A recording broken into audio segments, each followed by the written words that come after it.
Бишкекте толуу аймактарга багытталган эл аралык конференция өтүүдө. Акылбек Жапаров Криптоазия компаниясын негиздеди. Балбак Төлөбаев өкмөттөгүлөр ага чалып таарынычын айтканын айтты.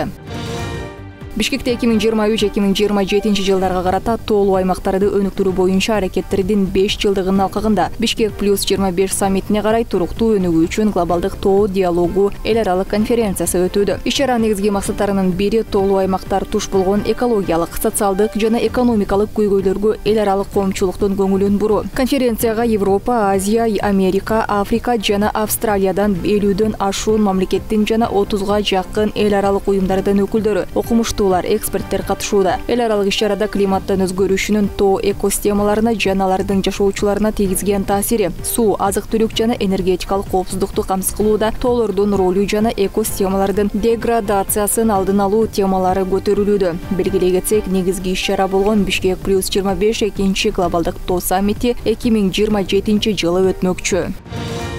Министрлер кабинетинин мурдагы төрагасы Акылбек Жапаров Криптоазия компаниясын негиздеди. Бул тууралуу Юстиция министрлигинин сайтында айтылган. Компания апрелдин башында Юстиция министрлигинен каттоодон өтүп, министрлер кабинетинин мурдагы башчысы, директор катары көрсөтүлгөн. Иштин түрү катары башка топторго кирбеген ар түрдүү каржылык ортомчулук деп көрсөтүлгөн. Компания Бишкектин Сверлов районунда катталган. Эске салсак, Акылбек Жапаров 16 декабрда министрлер кабинетинин төрагалыгынан бошотулуп, ордуна Адылбек Касмалиев келген.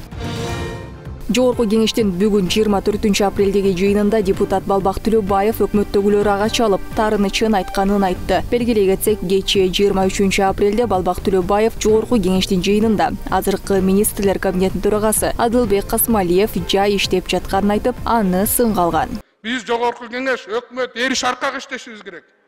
Бири-бирибизге таарынбай, жаман көрбөй, каттарыбызга нормалдуу жооп беришиңер керек.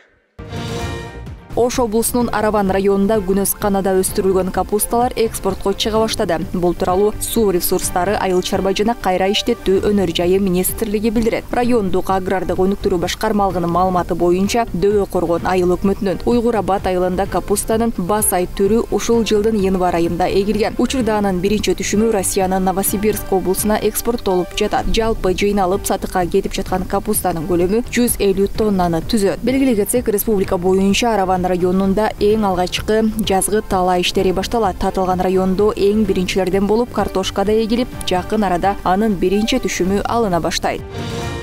Айдоочуларга кулак кагыш, боомдо таш түшүрүлүп, жол мал-малы менен жабылат. Таш кулатуу иштери 28 апрелден 30 апрелге чейин саат 9-дан 15-ке чейин жүргүзүлмөкчү. Мындан улам автоунаалар бир тирке менен гана жүрө алат. Кыргыз темир жол ишканасы айдоочулардан каттамды алдын ала пландап алууну суранат. Ала тоо аянтында 26-27 апрелде Бишкек шаарынын 147 жылдыгы белгиленет. Бул тууралуу кала мэриясы билдирет. Иммерсивдик иш-чара саат 13:00дөн 22:00га чейин уланат. Анда салттуулук менен заманбап технологияларды айкалыштырган спектакльдер жана оюн зоок көрсөтүлөт. Жандуу үн менен коштолгон концерт көз жоосун алган бий. Виртуалдуу технологияларды колдонгон стендтер жана интерактивдүү оюндар шаар тургундарына майрамдык шаң тартуулайт деп айтылат маалыматта. Иш-чарада өзгөчө добуш менен коштолгон 3D mapping шоу конокторго унутулгус таасир калтырары кошумчаланды.